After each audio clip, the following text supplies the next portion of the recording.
Les imagitateurs du JDR présentent. Attention, cette vidéo s'adresse aux gens curieux de découvrir d'autres méthodes pour aborder le jeu de rôle, et ce sans nécessairement adhérer entièrement aux propos qui y sont tenus.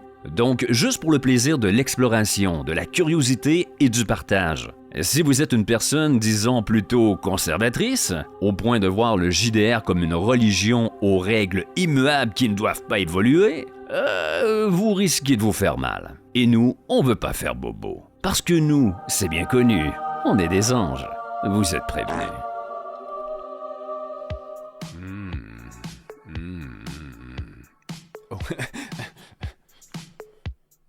Non, mon chien touche pas à ça. Tu sais pas ce que ça a été. Là. Mets pas ça dans ta bouche. Hello there! Comment allez-vous? Eric, des Sans-Froid pour les imagitateurs du JDR. J'espère que vous allez bien. Aujourd'hui, on se parle de l'échec. Plus spécifiquement d'une mécanique, voire même une philosophie, tellement ça change l'aspect de ton JDR. Aujourd'hui, on se parle de la mécanique « La fiction frappe ».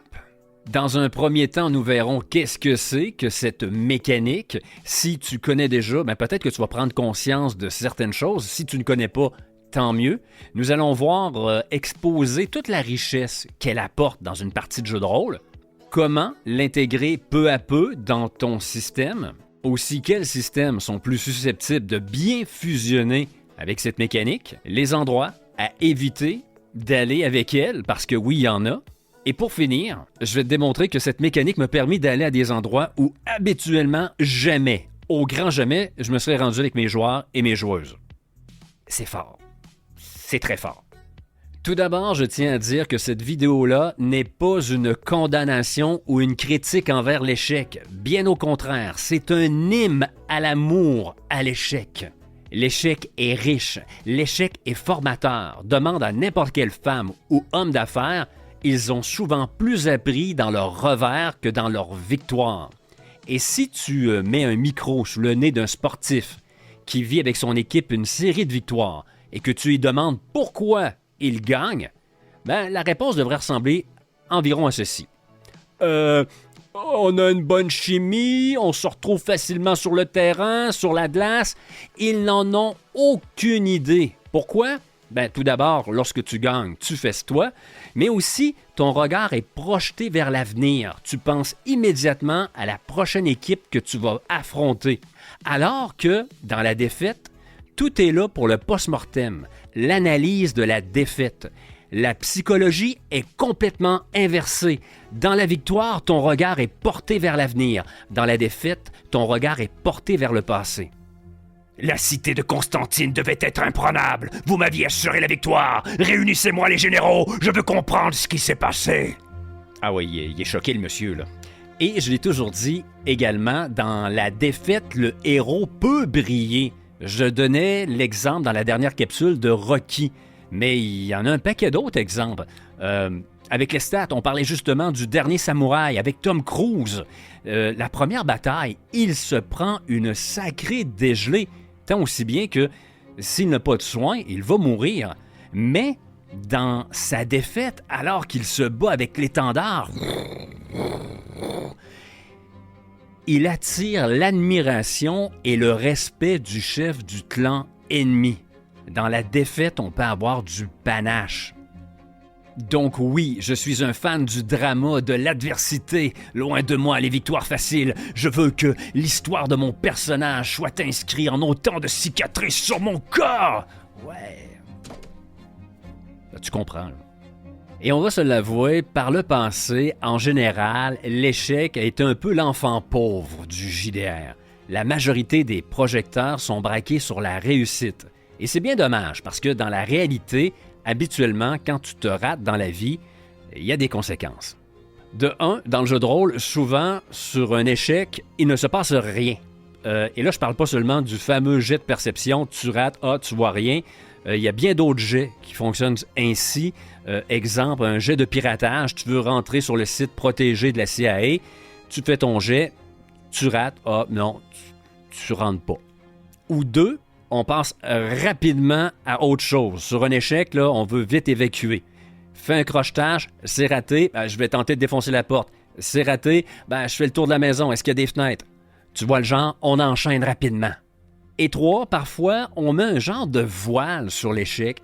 Je trouve ça toujours un peu dommage d'assister à une partie genre de Donjons et Dragons et je vois le héros s'élancer avec son épée sur un orc et n'arrive pas à passer la classe d'armure et le MJ ou la MJ dit tout simplement « Tu touches pas ». Tu touches pas? Mais c'est carrément un voile sur l'échec, ça. C'est pas vrai qu'il a pas touché, là. C'est un orc qui est large comme un ours grizzly, à moins que le héros ait des cataractes puis qu'il voit rien. Tu peux pas le toucher. T'as raté ton coup, il apparaît, il a frappé une pièce d'armure, mais il a pas touché, là. Puis pas 5-6 fois dans le combat, tu touches pas. Mais on veut vite penser à la réussite. Autant on fignole la réussite dans le JDR, autant que lorsque je regarde mes vieux jeux de rôle et je regarde le paragraphe sur l'échec, la description, 1, 2 lignes. C'est pas rare, là. Pris d'un sentiment de nostalgie étrange, NJ rouvre des vieilles boîtes de carton et en sort un vieux jeu qui date de 1984. Ça nous rajeunit pas. On parle du premier Terminator. Et je peux te garantir qu'un vieux livre, des fois, ça sent pas bon, OK? Et on joue un one-shot dans l'univers de Marvel Super Heroes. Un beau système en pourcentage avec un tableau. Lorsque tu tombes dans le vert, c'est réussi. Dans le jaune, c'est encore mieux réussi. Et le rouge, c'est la réussite ultime, la réussite critique. Mais lorsque tu te rates, le tableau, c'est blanc. Autant tu as une granularité dans la réussite, autant l'échec... En bon québécois, on s'en calisse. On s'en bat les steaks. Ah, le passé dans le jeu de rôle. Merveilleux. Mais heureusement, tout ça est en train de changer depuis quelques années avec l'apparition de plus en plus du non-mais. Tu rates, mais il y a quand même quelque chose de positif. Et genre dans la même catégorie, le oui-mais. Tu réussis, mais il y a un pépin. Il y a un petit peu d'échec. Également dans les PBTA, sur un 6-, la plupart du temps, tu gagnes du XP, et ça, c'est merveilleux, ça veut tout dire. C'est dans la défaite que tu apprends le plus. Et nous, on ne l'a jamais utilisé autour de la table. Aussitôt que tu te présentes, tout le monde a le même nombre d'XP, mais je trouve ça très significatif. Aussi, le Play to Lose. Ben oui, où on embrasse le drama, on embrasse l'échec. Et j'ai fait une capsule là-dessus, je t'invite à aller la voir. Si j'avais parlé du Play to Lose en 1992, on m'aurait fait les yeux ronds. Là. Ah, qu'est-ce que c'est que ça? Et encore sur les PBTA, sur un 6-, le maître de cérémonie ou la MC a la main. C'est elle qui prend la fiction et te frappe avec. Et c'est justement de cette philosophie, parce qu'il s'agit bien d'une philosophie, tu vas le voir, que nous allons parler aujourd'hui. Et à quel point ça peut changer le visage de ton JDR. Tout d'abord, qu'est-ce que c'est la fiction frappe? Souvent, on donne l'exemple du crochetage et je crois que c'est une belle façon de l'expliquer. Donc, je vais reprendre cet exemple. Vous avez dans votre groupe une voleuse et vous êtes dans un manoir. Elle veut rentrer dans une pièce, mais la porte est verrouillée. Elle s'installe, s'accroupit, sort son kit de crochetage et commence. Et elle se rate. Si on est dans un système où l'échec est un échec pur et simple, mais ça s'arrête là. On se retrouve devant une porte fermée, autant au sens littéral que figuré. La fiction est bloquée. Donc, elle doit trouver immédiatement autre chose. Est-ce que je peux tenter de la défoncer? Ben oui, mais t'es tout petite. Bonne chance. Elle se rate encore avec son jet de force. Et là, elle demande, est-ce qu'il y a d'autres accès à une fenêtre? Il y en a 4. Ah, parfait, je vais pouvoir faire 4 crochetages. Tu vois, on ne fait que retarder l'inéluctable. Elle va finir par entrer dans cette pièce. Donc, on est en train de perdre 5-10 minutes à laisser les autres joueuses et joueurs sur le banc à regarder une série de crochetages où on sait que finalement, on va finir par rentrer. Par contre, si on joue avec la fiction frappe, la voleuse se retrouve devant cette serrure et rate. Et tu vas voir, plus tu vas utiliser la fiction frappe, plus tes joueurs ne vont pas dire « Ah, j'ai raté », ils vont dire « Merde, la fiction va frapper ». Car oui, c'est toute la beauté de cette philosophie-là. La voleuse n'est pas en train de simplement agir avec une serrure. Non, la serrure est sur une porte, La porte est sur une pièce, la pièce est dans un manoir, et le manoir est sur un terrain, et sur ce terrain-là, il y a des gardes.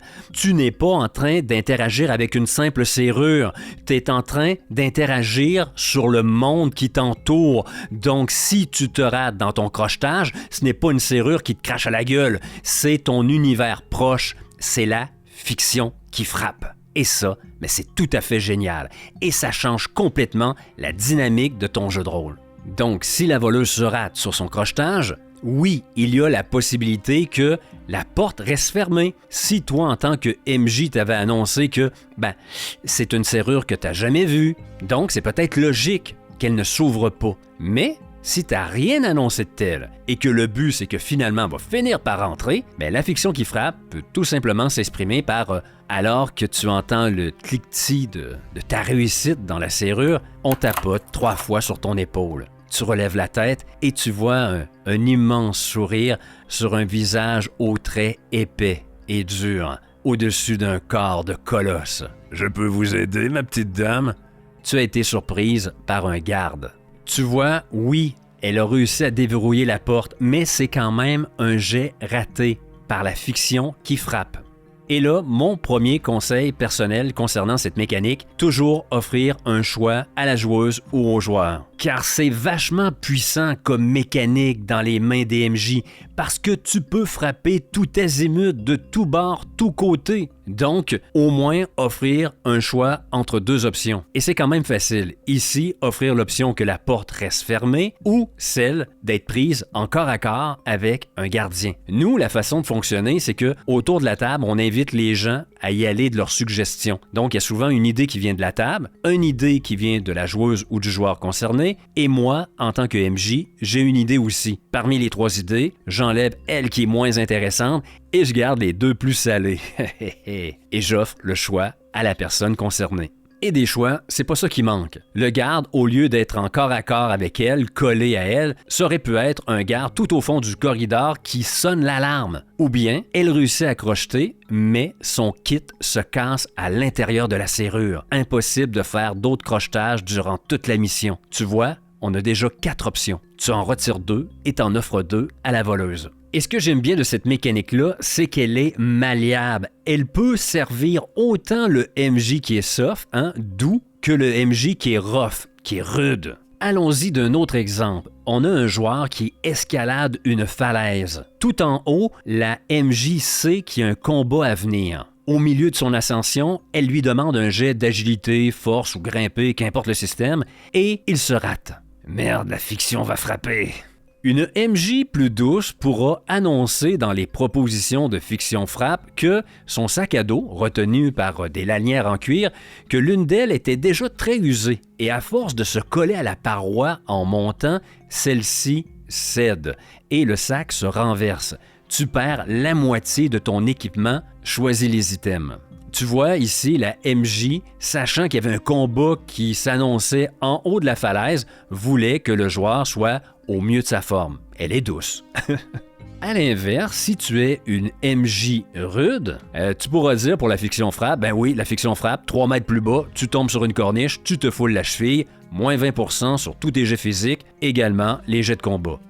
Sachant qu'il y a un combat qui s'en vient, c'est assez rude. Tu vois, ici, on a la même mécanique, mais on a une belle souplesse qui fait que ça répond à tout type de façon de masteriser.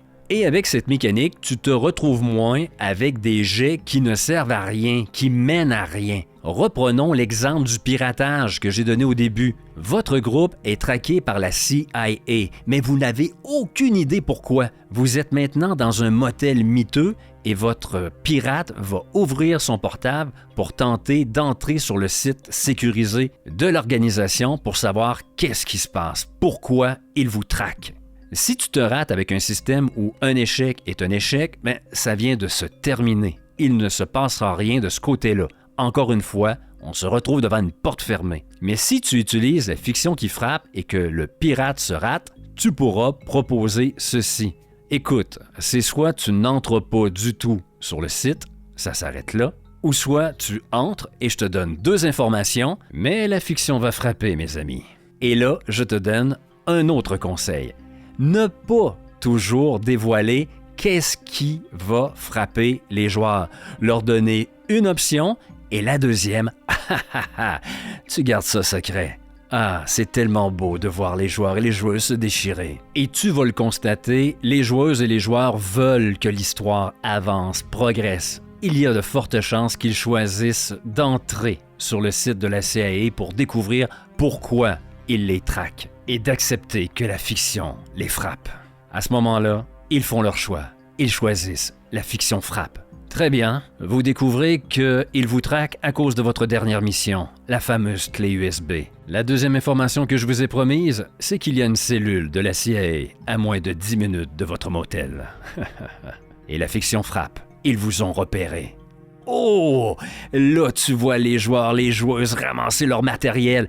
L'histoire avance et on a des rebondissements. Ici, on ne s'est pas encore retrouvé devant une porte fermée. Ça avance. Et en tout près de 4 ou 5 ans à explorer la fiction frappe comme mécanique, on l'a essayé à toutes les sauces. On l'a même introduit dans les combats. Et là, moi, je te dis tout de suite, selon moi, ce n'est pas une option. Tu le sais maintenant, nous, on a une préférence pour les systèmes dans lesquels les MJ ne lancent pas de dés. Ça veut dire que lors d'un combat, lorsqu'une joueuse ou un joueur se retrouve devant un adversaire et qu'il rate son jet, ça signifie que l'adversaire le blesse. Ça va rapidement comme combat. C'est des mécaniques généralement assez gritty, assez violents et les combats vont rondement et rapidement. Mais si tu introduis la fiction frappe et que tu donnes la possibilité à tes joueurs un choix, ça veut dire soit de prendre les dommages ou soit d'avoir un pépin, que la fiction les bouscule, tu peux être assuré que la plupart du temps, ils vont choisir d'éviter les dommages. Et c'est normal. Donc, ça rallonge les combats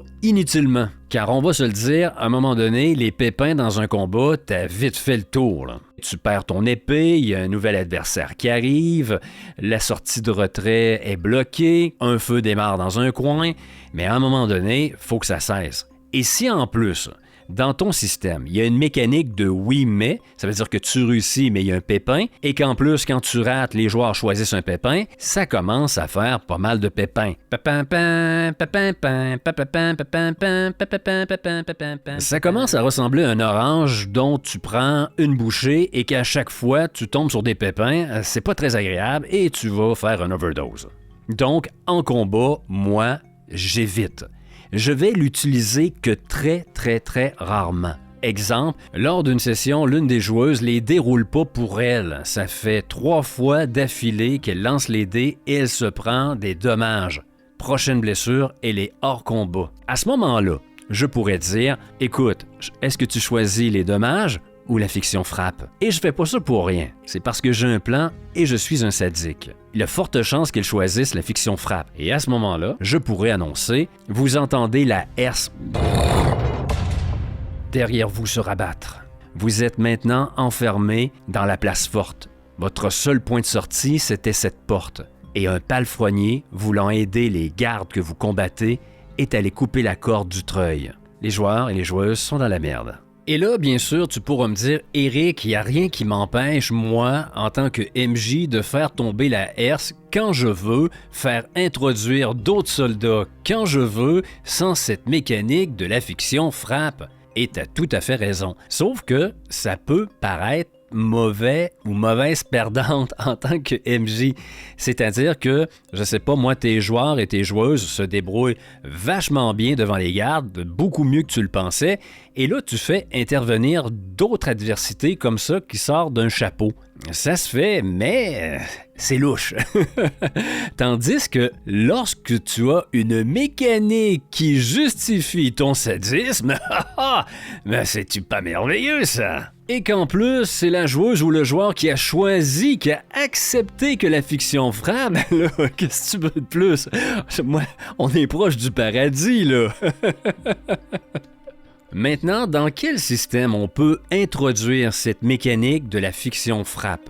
Selon moi, c'est possible de le faire dans des systèmes où l'échec est un échec pur et simple, sans de mécanique autour de l'échec. Je ne veux pas trop m'avancer, mais je crois que Matt, de la chaîne JDR Lab, anciennement JDR Factory, a introduit la fiction frappe dans son Donjon Dragon. Et c'est un système qui s'y prête bien. Mais pour les systèmes qui ont des mécaniques autour de l'échec, exemple, on parlait tout à l'heure de Marvel Super Heroes, t'as beaucoup de points de karma. Mon personnage en avait au-dessus de 120. Et tu peux prendre ces points de karma pour atteindre le seuil de réussite quand tu échoues.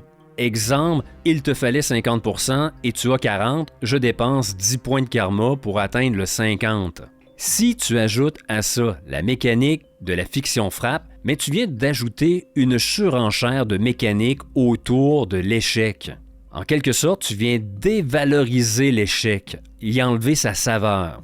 Et c'est la même chose pour Brigandine. Comme on le voit dans plusieurs jeux maintenant, il y a une granularité dans l'échec. Et également, NJ s'est collé au livret du compagnon. Donc, on a introduit la mécanique du oui, mais. Donc, et rajouté la fiction frappe, non merci. Il est donc important de savoir à quoi tu t'engages avec cette mécanique et de faire des tests parce que oui, c'est une mécanique qui est riche, qui crée des rebondissements, qui fait avancer la fiction. Mais si tu rajoutes une belle sauce riche et onctueuse sur un plat qui est déjà très très riche, ben tu te magasines un haut le cœur ou pire, une crise de cœur. Et ça, c'est à considérer. Maintenant, je vais te parler du dernier point. Cette mécanique m'a permis d'aller à des endroits où jamais, grand jamais, je n'aurais mis les pieds. Je vais te donner un exemple. Tu prends un scénario prévu pour environ 10 sessions. Tu réussis à trouver du monde qui vont signer pour s'engager avec toi pour 3 mois. Il se pourrait que ça dure 8, 9, 10, 11 sessions. Et là, tu te lances. Les joueurs et les joueuses vont jouer des membres d'un groupe d'intervention, un SWAT à Los Angeles.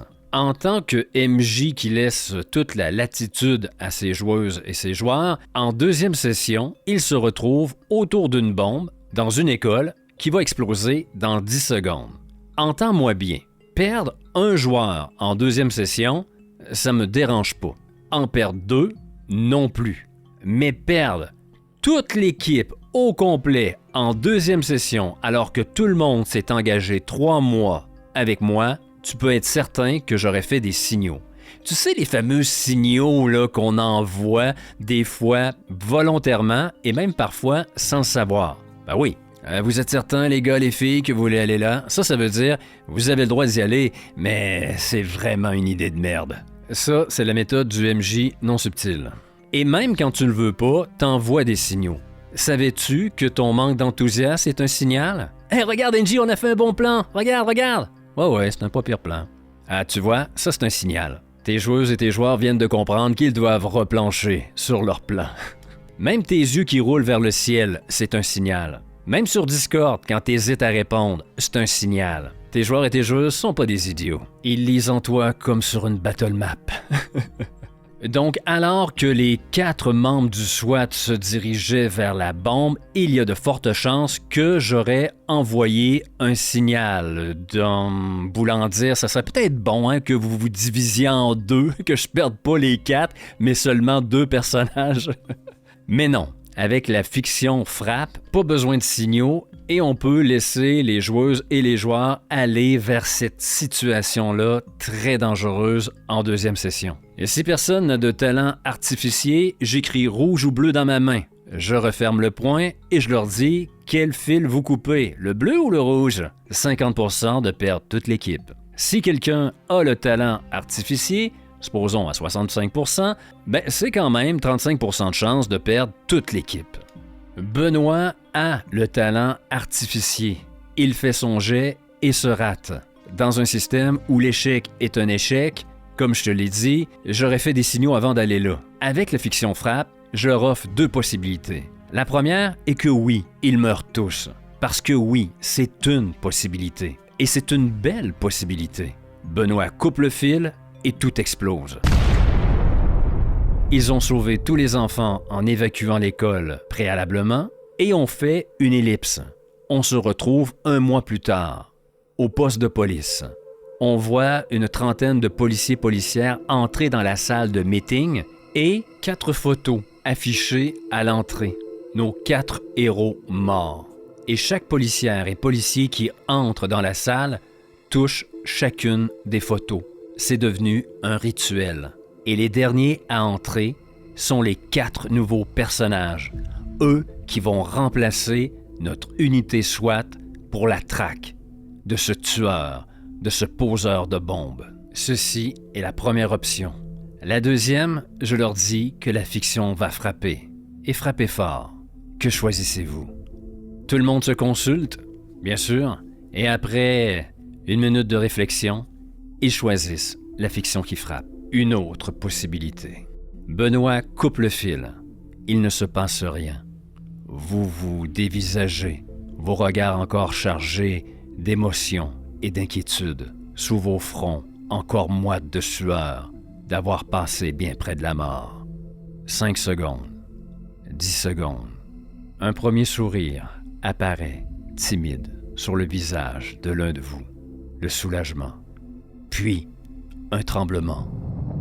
Si fort qu'il fait teinter les vitres de la baie vitrée à votre droite.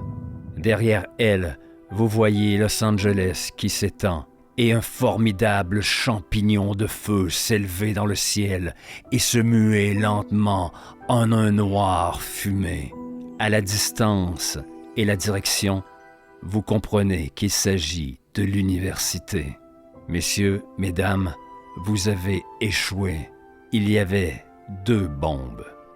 Dis-moi, Benoît, mon artificier, ta plus vieille, Sarah, elle va bien à l'université, non? Elle avait cours aujourd'hui. Tu vois, c'est un échec. 201 personnes mortes, autant de blessés. Et alors que l'intensité de la campagne était de 6 sur 10, elle est passée à 10 sur 10. Ce qui était un boulot, ce qui était une traque professionnelle, est devenu une traque personnelle. Et tout ça grâce à la mécanique de la fiction frappe. Maintenant, c'est à toi de me parler de l'échec, comment tu la vis, comment tu la joues, comment tu la perçois. Est-ce que tu as déjà essayé la mécanique de la fiction frappe? Est-ce que c'est quelque chose qui peut t'intéresser? Ou au contraire, toi, tu joues l'échec pur et simple? Pour moi, j'aime que l'histoire avance, que de ne pas me retrouver devant des portes fermées, que ça déboule. Mais il y a toutes sortes de façons de jouer. Et dis-toi que si tu nous écris, c'est certain, on te répond. Parce que nos mamans nous ont bien éduqués et qu'on répond toujours, tu comprends?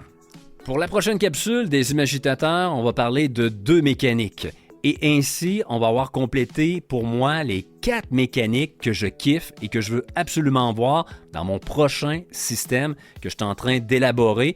Tu vas sans doute le voir bientôt en actual play. Je vais aller à la rencontre des gens, le playtester pendant plusieurs mois. On va avoir beaucoup de plaisir.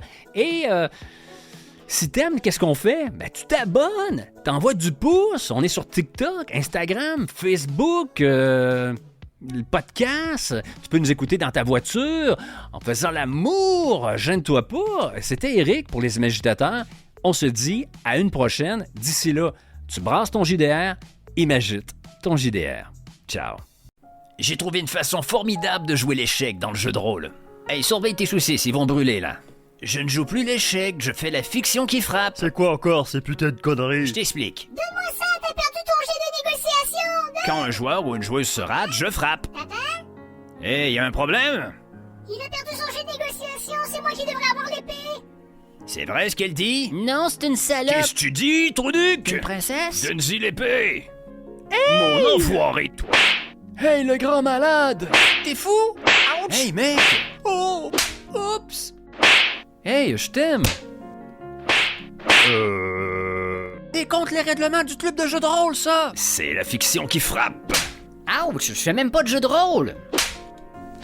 La fiction frappe, un outil formidable, mais à utiliser avec soin tout de même. Ouch, j'aime mieux les échecs! Ouais, on va avoir une belle partie entre amis ce soir. Les Imagitateurs du JDR vous rappellent qu'il faut jouer avec amour et tendresse avec ses amis.